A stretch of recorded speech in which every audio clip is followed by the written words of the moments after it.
Good afternoon, Gwen. Lovely to see you. Hi. I hope that you're having as lovely weather down there, probably better than up here. It's just reaching a point where I'm a bit, it's a bit hot. Oh no, it's absolutely lovely in Devon. Yeah. Yeah. It's I've been out with Mum this morning, but yeah, it's been a beautiful day. Yeah, really nice. Yeah. And of course, we've just had the solstice. So we've had all that wonderful energy. I know I was woken up yesterday morning at 05:05. 2 years ago it was 04:04, and I was saying to my guides, well, I gather we've moved on then. And they were just laughing with me about, yes, we're building that conscious unity, that connection between people. It's going quite well, apparently, even if on the surface it doesn't look like it. So how was your solstice? Yes, it was really nice. I mean, what I like about being, visiting Mum down here in Devon is the night sky is so clear. There's hardly any air pollution at all. And the stars were so bright, both on Monday night and last night. It was really, really nice. And the sun came up very early this morning and shone through the bedroom. And it was absolutely lovely. Wonderful energy down here, though, Annie. Yeah, because we're right by the sea. Yeah. So you'll get the benefit of all of that beautiful cleansing energy that water brings us. Fabulous. Yeah. I've been out amongst the trees in the garden, just hiding in the shade a little bit. And yesterday in the garden, just magical energy as we kind of hit the half-year point where we've got that massive amount of light. And for me, light always represents cosmic light, the energy of love. And it just felt like it was circulating and swirling around, beautiful. So I always say you embrace the summer solstice and have fun, have joy, because the nights are now going into darkness now. As we head towards Christmas, it's it's going to get darker, but embrace the day. Yeah. It's that hope for the future it brings, doesn't it? That we will have to go through the darker times, but we will get through to the light yet again. That's what I love about summer solstice particularly. Yeah. So we said we might do some cards. Let's take a look at what the cards can tell us about what's happening in the world at the moment, or happening for human beings, I suppose. And I've got my psychic tarot deck. Well, you can't see them. Psychic tarot deck. It's one of my older ones. I've had it quite a while, and I love the way John Holland's cards work for me. What deck are you going to be using? Yeah, I'm going to use some oracle cards, and these are the Priestess of Light. Only recently bought these, but I really do like them, and the artwork is fantastic. Really nice, really nice. Yeah. So shall we do our thing? Let's just do our thing. Ooh.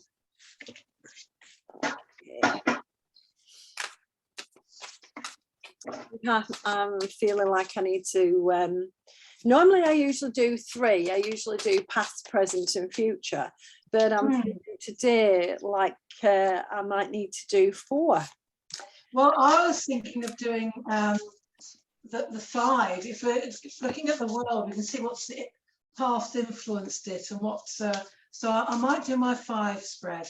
It's a new spread I've been using over the past couple of years. Okay, so I'm going to lay my 5 cards out. 1, 2, 3, 4. Oh, these are nice, lovely cards. Okay. When I say nice cards, they've certainly got a message. So the first card is telepathy.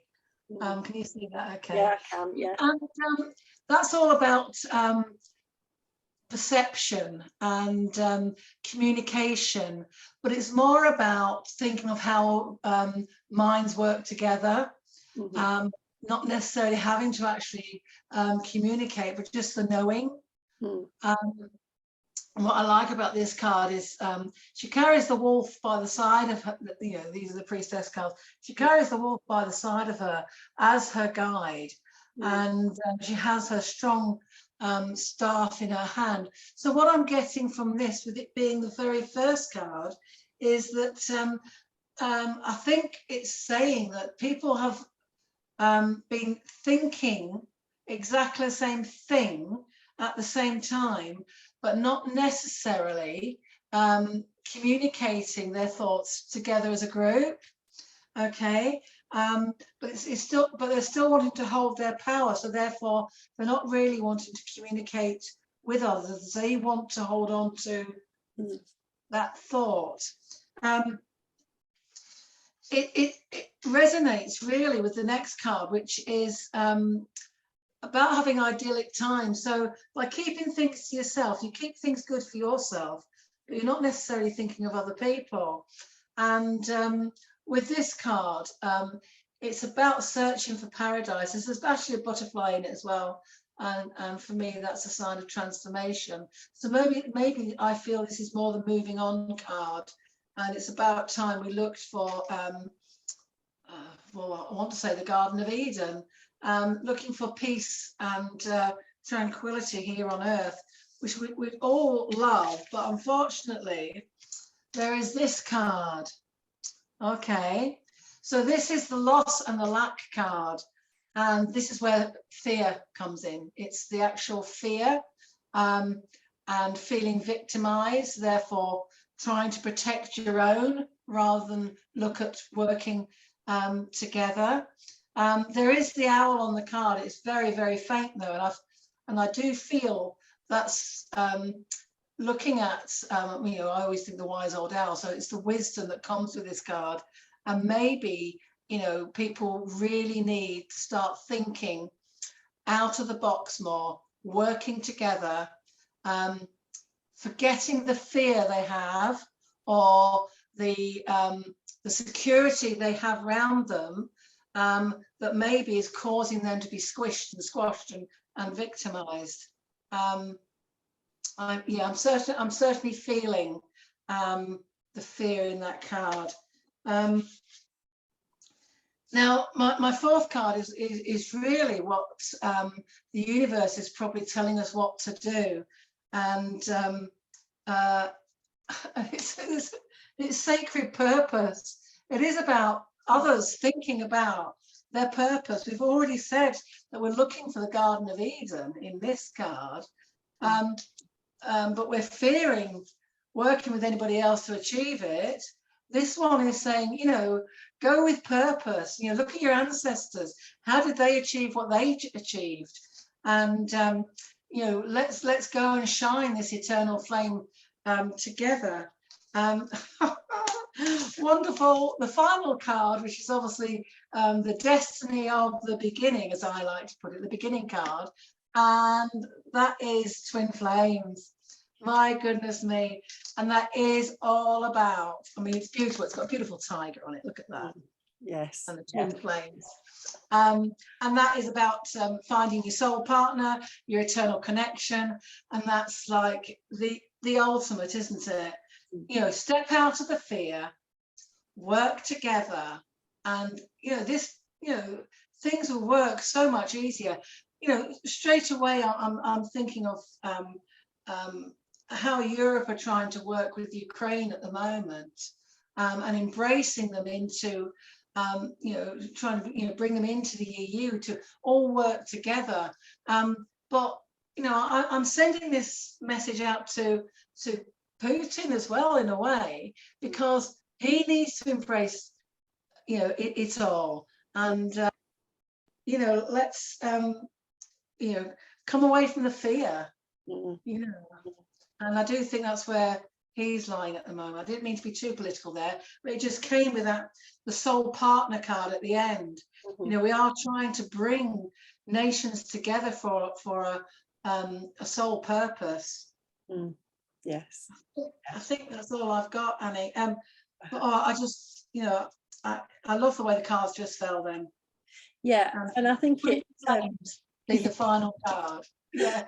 Yeah, and for me, I was smiling because it kind of represents conscious unity. You know, yes, we get our minds and our emotions and our purpose together so that we move forward. And while you were speaking about your cards, I was also very aware of mine. Right, yes, yeah, because they work together, don't they? Yeah, I felt as if I needed to have the number 4 because that's the angelic number. And to kind of bring into the conversation that we've got a lot of help, a lot of energy beings around us at this time, trying to help us to make this difficult transition, as you say, out of the fear. My first one is, oh, you might not be able to see it, conflict and defeat. No, I can't see it. It's a bit, oh yeah, got it, yes. Conflict and defeat. And of course, that's what we're right in the middle of, in a sense. Not only do we have conflict between Russia and the Ukraine, we've got conflict in the Middle East, we've got massive conflict in America. It may not be in the form of a war, but it's definitely people divided, not people united. We've got this huge authoritarian push, can't even say the word, and to me that's exactly what this card's kind of really saying. It's got the number 5 vibration. You know, this chap is kind of running away, defeated. There's a light at the bottom of the card, so there is some hope. But his head's down, he's ready to tumble down. All the stairs he's climbed, he's back going down the stairs. And so for me, it's really resonating with the world at the moment. Yes. All the progress, all the steps we think we've made are being pushed back. We're being pushed back down those steps. So all the progress in, for instance, people's rights, the progress in people being able to thrive, not just survive, the progress in equality of the right to be here even is, you know, all of that that's been kind of built up since the last Aquarian age looks like it's all disappearing rapidly. And what we have to maybe take from this card is that we're being shown that some of those gains were only on the surface, that now we have to repeat the steps again to get fundamental change, that we've changed perhaps in the way we express ourselves, because you were talking about expression, but we're still reacting to the fear. The gains are being cut away by people playing on fear. So a very powerful card. What's really interesting, it's followed by the next card in that particular suit, which is card number 6, moving on. And this is the man going into the light. Yeah, the person saying, I'm not going to be in the dark anymore. I'm not going to be in despair and be defeated. I'm not going to fight within myself or with others. I'm actually going to move on. And what I feel is kind of really powerful about this is that sense of the light, you know, talking about the solstice, the sense of the light and the hope. And he's got a talisman in his hand, and it's like, I'm holding on to this and I am going to move myself forward. I'm going to come out of this shadow place, and there's lots of lovely green leaves sort of floating around him. And it's this sense of there are there are ways in which we can heal that conflict, heal that division, but they're not necessarily by who can carry on being the biggest bully or the baddest person. It's about communication, isn't it? Yeah, lovely, lovely card. And then it's followed up by one of my favourite cards. It's fertility. Right. And here is the divine feminine energy holding the world. There's a little green orb. I always think of the world when I see this, holding the world. She's got the tree growing out of her hair. She's got these beautiful golden cycles of energy. And for me, it's like the energy being concentrated into that beautiful green orb. It's sinking in. And I love this one. 3 is the number of creativity anyway. But I love this one because what's coming out of moving on is creativity, fertility in every possible way. And of course, that means the rebirth. So well, I had transformation, yes, absolutely. Yeah, so somewhere along the line, the earth, the humanity is going to get a reboot. We're going to get a rebirth, and we're going to solve things creatively. Now, that gives me, again, that word hope, a lot of hope, to feel that whatever we're moving through, we're still moving to the light. We're still moving to the love of one another and the understanding of one another. And what's really interesting is the last card, which is the card number 7, which in some traditions is lucky 7. Yeah, good fortune. 7 is a number of good fortune. And it's choose wisely. And here's a little chap sat on his dock, the water's all around him. So emotionally, he's got lots of different directions. His hand is pointing in different ways and different solutions. And up above him are 2 beautiful birds.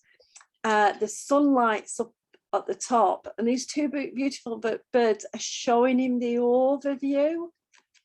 Right, yes. So if we kind of zoom out and look at it from a planetary position, which is what, again, conscious unity is about, a global spiritual connection. If we zoom out from the individual, we can see that that individual has lots of choices how to work creatively to make a better world. And then we bring it right into that individual and encourage that individual to see that we can reject the fear. We can start listening to our heart, which is not about fear. It's about that lovely twin flame unity, you know. So really interesting that the cards kind of work together, yours and mine. They did. I mean, and it's like, you know, the very first card I pulled out, the telepathy card, and it is about, you know, I think consciously we all want the same thing. It's not communicating it in our actions. We're all thinking the same, so that telepathic, you know, we're all thinking the same. We know where we want to go, but you know, unfortunately, people in power are not taking action. Because they are living in the fear, Annie. They are definitely, And I think this is where we're with that conflict and defeat card at the moment. That because people are nominating those who govern us, who are also driven by fears and by greed and power, the need for power. And the need for power is all about the fear. You know, it's, if I have power, I don't have to be fearful, but there's never enough power and I'm always fearful. And this, I think, is, you know, if we think of some of the world leaders, that's what it's about, personal power to keep their fears at bay. But there is never enough personal power. And what they do is divide us by playing to the fear and not taking on board that we can do better when we're united. And it's really interesting. The cards of both sets of cards have come out with but it's getting better. It will get better. That's Yeah. really nice, a positive message. That transformation definitely is going to happen. Mhm. Yeah. And that we can all do our part as the individual to choose wisely, to choose whether we get into the fear or whether we make choices based on And that's that other card, the things. sacred purpose. All Yeah. having the same purpose. We can do that in ourselves. Yeah. Strike that internal flame. Yes. And heal the differences. And recognize everybody is equal and has equal rights. I know that's something that is under pressure desperately at the moment, but it's this is why I love doing the cards, because sometimes you get a bit, what's that, how's it all going to come out? But just grabbing a card, I have a card a day, and I know you often have a card a day, or 3. Just grabbing a card and letting those intuitive messages come in. And you don't have to kind of believe, you don't have to know how it works, you don't have to do anything special, but just pulling a couple of cards and having some inspiration or some encouragement that can just make it keep the focus. I think that's why I like my cards. I mean, I like doing the first thing in the morning, because often, when I've woken up, I've got questions in my head from my dreams. So I think, right, get the cards out. That'll tell me, because I've got no idea what that dream means. I could interpret it any which way but loose, but getting the cards out, it gives me a lot more focus on what that dream was about. It gives it more purpose, definitely. I definitely like the idea of cards around me, every day. In fact, I'm just looking, I've got a scattering of cards across my desk at the minute. I'm down in mum's for a week, but I brought my cards with me. They go everywhere, don't they? And just to tune in. They're a fabulous way to let the intuition in, and to open up to that maybe your loved ones or your guides or the angels want to send you messages and give you support and encourage you. If your chin's dropping a bit, they can just pull you back up. It's that little light of hope that's on that conflict and defeat card. Definitely. Just a little reminder of it being, them being there, kind of thing. There's always that little bit of hope. And I always remember Pandora's box, all the ills of the world are left out, and what's left is that little spark, that little being of hope. So I'm very encouraged by the cards today. I am. That maybe we will get some sensible leadership or some sensible talking, and maybe I think that's what it is. It's that I'm getting more people thinking together. And of course that means we can do our part, because we can speak it out. Instead of keeping it in our head and trying to telepath it to somebody, we can actually say, what do you think? And we can be open to that they don't have to think the same way as us. And they may have different views on some things, but where's the shared ground? Where's the commonality? That's the point we can make, isn't it? Absolutely. Communication isn't just the spoken word, is it? No, exactly. And if we can encourage people, take that opportunity to speak, and maybe find people who on world issues are ready to heal the divide, are ready to step away from the fear, maybe we can talk to those people and boost ourselves and keep putting that word out wider and wider. As we're intending to do, of course, aren't we? Because this is going on YouTube. So hopefully other people will hear our thoughts and words of wisdom that have come out from the cards. Absolutely. Oh, well, it's been lovely talking to you, Gwen. It's been great, Annie. And I will see you soon, because we're going to do scorecard things, aren't we? Yeah, we'll catch up soon and do it again, definitely. Yeah. Thank you. See you soon, Gwen. Bye.